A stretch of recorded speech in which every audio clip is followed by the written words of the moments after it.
जैसे ही नाम लिया तो गुरु जी की तबीयत एकदम सही हो गई। जैसे ही सही हुई तुम्हारा चमत्कार हो गया। और कलयुग में चमत्कार को ही नमस्कार है।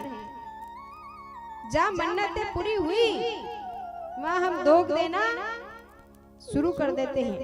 पर एक बात का ध्यान रखना, मैंने कथा में पहले ही बता दिया कि 33 कोटि देवता है। कितने हैं? 33 कोटि। राम जी की पूजा नहीं हो रही है, कृष्ण की कर लो। इनकी नहीं हो रही है, हनुमान जी की कर लो। कितने देवता हैं हमारे? इनकी नहीं हो रही है, दुर्गा की कर लो, भोलेनाथ की कर लो। कितने देवता हैं? आपको जैसे जम जाए कि आपको भोले भगवान चाहिए, आपको तेज चाहिए, आपको कैसे भगवान की आवश्यकता है वैसे भगवान की पूजा आराधना आप कर सकते हैं। कोई कह दे कि हनुमान जी को अगरबत्ती लगाने से आपकी मनोकामना पूरी हो जाएगी तो बिल्कुल लगाना। कोई कह दे कि राम जी की पूजा करने से आपकी मनोकामना पूरी हो जाएगी तो कर लेना। कोई कह दे कि भगवान कृष्ण के मंदिर जाने से आपकी मनोकामना पूरी हो जाएगी तो बिल्कुल करना। लेकिन कोई कह दे कि यहाँ चादर चढ़ाने से आपकी मनोकामना पूरी हो जाएगी तो उस मनोकामना को ही त्याग देना। क्यों? क्योंकि जो व्यक्ति चादर और भादर में उलझ जाता है उसका कल्याण भगवान भी नहीं कर पाते। इसलिए हमें हमेशा हमारे सनातन धर्म की ही पूजा करनी है। क्योंकि सनातन धर्म से ऊपर कोई तो दूसरा धर्म नहीं है। इससे श्रेष्ठ, इससे अच्छा कुछ नहीं है कि है। अगर कोई आपकी मनोकामना पूरी करेगा, कोई आपकी मदद करेगा, कोई आपकी सहायता करेगा तो वो ये भगवान ही है। यहाँ पर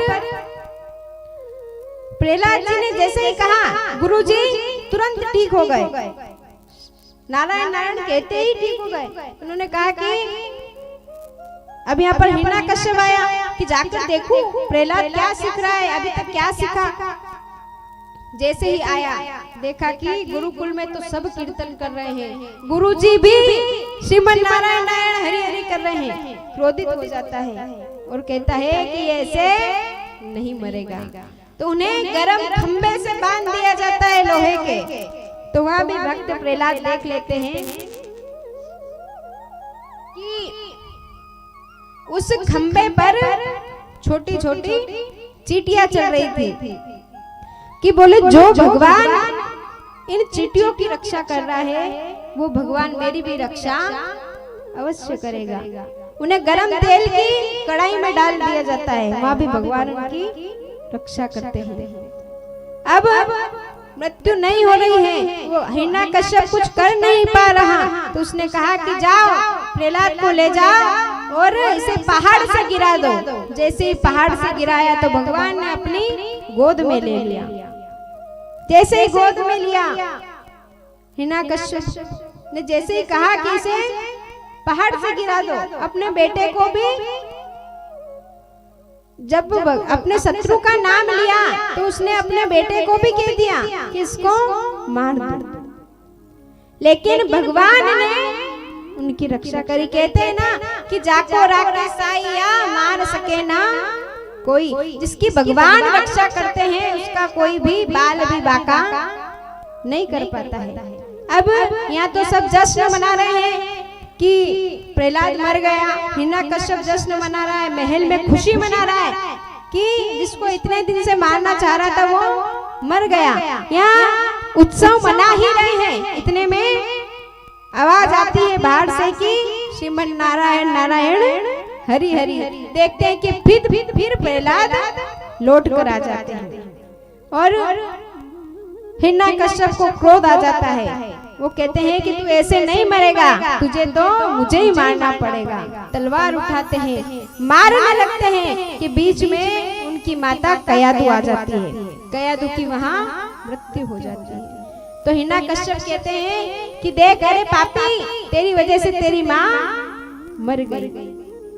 तब प्रहलाद जी कहते हैं कि पिताजी माँ मरी नहीं है, माँ तो श्री हरि को प्यारी हो गई है। हम भी एक दिन श्री हरि को प्यारे हो जाएंगे। मुझे भी यहाँ नहीं रहना, मुझे भी मेरे श्री हरि के पास ही जाना है। तब हिरण्यकश्यप क्रोध में आ जाते हैं कि मेरे सामने मेरे शत्रु की प्रशंसा कर रहा है कि बोले बता इस खंभ में भी भगवान है, बता तेरे भगवान कहाँ कहाँ है। तो प्रहलाद कहते हैं कि जले विष्णु स्थले विष्णु विष्णु पर्वत मंडिते, पर्वतों में विष्णु है, जल में विष्णु है, थल में विष्णु है, यहाँ कण कण में विष्णु है। तो बोले क्या इस खंबे में तेरे विष्णु हैं? बोले हाँ इस खंबे में भी मेरे विष्णु है। बोले कि इस खंबे में से अगर तेरा विष्णु नहीं निकला तो अभी मैं तुझे मृत्यु दंड दे दूंगा। जोर से गदा उस खंबे पर पटकते हैं तो भक्त की रक्षा करने के लिए भगवान उसमें उस खंभ में से नरसिंह बन के प्रकट हो जाते हैं। बोलिए नरसिंह भगवान की। अब नरसिंह भगवान वहां आए और भक्त प्रहलाद की रक्षा करी और हिरण्यकश्यप को उन्होंने मारा। उन्होंने कहा कि देख तूने वरदान मांगा था कि तू ना मनुष्य से मरेगा ना पशु से, इसलिए नरसिंह बनकर आया हूँ। मुंह गाय का है, शेर का, और पूरा शरीर मनुष्य का।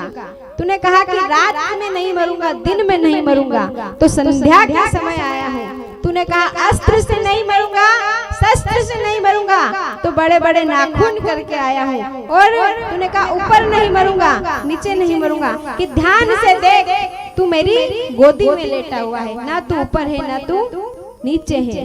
और वहाँ पर नरसिंह भगवान हिरण्यकश्यप का पेट फाड़ देते हैं। बोलिए भक्तवत्सल भगवान की।